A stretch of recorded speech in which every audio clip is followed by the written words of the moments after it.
Hey guys, welcome back to the Flea Circus.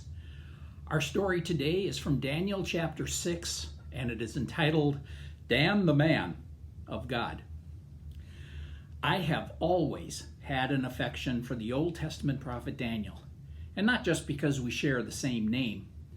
I have always admired his relentless determination to reflect God no matter what his circumstances.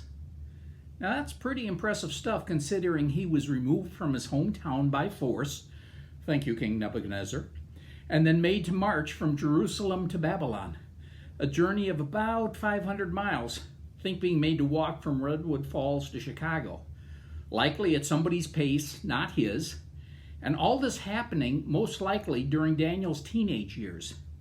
Yet, right from the beginning of what seemed like an absolutely horrible situation, Daniel determined that he would belong to God, no matter what. And he would show himself to be a man of God throughout his life, including a moment that, all these centuries later, continues to speak to us. The Bible tells us that the Babylonian kingdom, which Daniel had loyally served throughout his life, was eventually overthrown by the forces of the Medes and Persians. But Daniel was retained in his administrative post by the new regime. In fact, Daniel was clearly so very good at his duties that the king thought about making Daniel the overseer of his whole empire, the whole entire massive thing, making him second in authority only to the king himself. Problem: Daniel's colleagues, his co-workers, so to speak, thought this entirely unfair. After all, they were skilled too. They were smart too. What did Daniel have that they didn't have? And besides, Daniel was still considered a foreigner by these guys, and therefore of much less worth than they. They decided to hatch a plot with the goal of finding something in Daniel that could prove destructive to his career. But they ran into an unexpected problem. Daniel was not only a man of brains and skills, but also of integrity. According to the Bible, these guys tried to find grounds for charges against Daniel in his conduct of government affairs, but they were unable to do so. They could find no corruption in him because he was trustworthy and neither corrupt nor negligent. What an amazing testimony. How many of us, if somebody was bound and determined to dig up some dirt, could escape that kind of scrutiny? These guys were trying to find something that Daniel was doing wrong, but they couldn't. So they had to go back to the drawing board and figure out a plan B.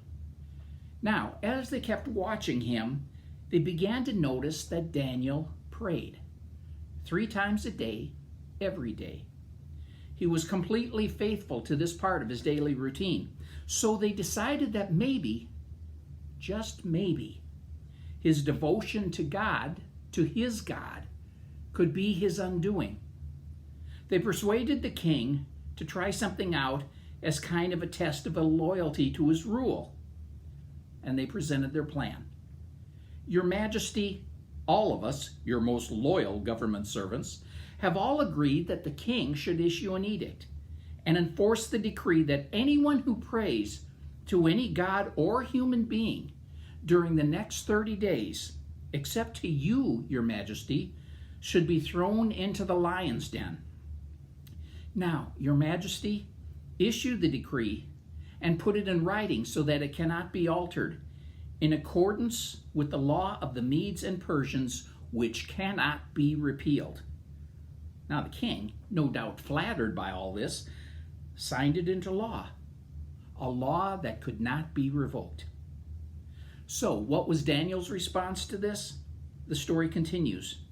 Now when Daniel learned that the decree had been published, he went home to his upstairs room where the windows opened toward Jerusalem. 3 times a day he got down on his knees and prayed, giving thanks to his God, just as he had done before. Did you hear that? He knew that this new decree was now the law of the land, and it was a published fact what the consequence was for disobedience.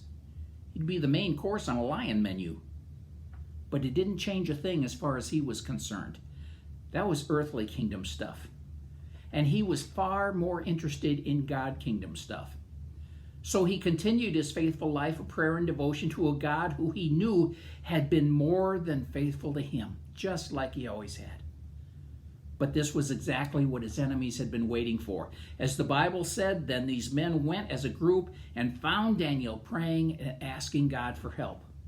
Immediately they ran back to the king and informed him of Daniel's breaking the new law and, just in case the king might have forgotten, the consequences for breaking that law, the den of lions. Just as immediately, the king regretted what he had done, but he could find no way out of having to turn Daniel over to the authorities. So Daniel was arrested and thrown into the lion's den. Now, following a sleepless night, at dawn's first light, the king leaped from his bed and ran to the lion's den and called out in an anxious voice, "Daniel, servant of the living God, has your God whom you serve continually been able to rescue you from the lions?" And almost immediately he heard a familiar voice answering him, filling him with joy and comfort. "May the king live forever. My God sent his angel, and he shut the mouths of the lions. They have not hurt me because I was found innocent in his sight. Nor have I ever done any wrong before you, your majesty." And sure enough, so complete was God's care of his faithful servant that, as the Bible reports, when Daniel was lifted from the den, no wound was found on him because he had trusted in his God. Unfortunately, the same could not be said for those who had plotted against him. The Bible tells us, at the king's command, the men who had falsely accused Daniel were brought in and thrown into the lion's den, along with their wives and children. And before they reached the floor of the den, the lions overpowered them and crushed all their bones. Now, what was Daniel's secret? It wasn't his brains or his skills. It wasn't even his integrity, as praiseworthy as that was. It was his faith in the God into whose hands he had placed his life. And God rewarded Daniel's faithfulness to him by saving him from the plans of those who wished to do him harm. Daniel knew the outcome of praying to God. No, not the lion's den, but rather God's taking care of him as he always had. What's really cool about all this is that Daniel didn't presume on God as to what might happen to him. After all, he still might have wound up in the lion's den. But Daniel knew something even more important, that God was always completely worthy of his prayers, his faith, and his very life, no matter the human, earthly result. You know, many times we view the world by our judgments, by our perspectives.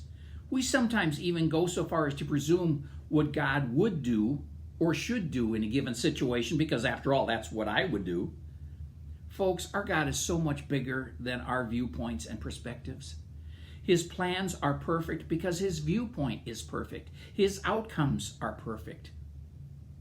If we could learn, regardless of what we see, to rest in what he sees, we'd have fewer gray hairs and acid indigestion and far more smiles. God is always faithful, but that's based on his point of view, not ours. Our response to him is not to judge or assess results that we see. Our response is to trust in the outcome God sees. You want a life of peace and joy? Learn to rest in God's outcomes. That's what Daniel did. And I bet he's still smiling. I love you guys. Have a great day. God bless.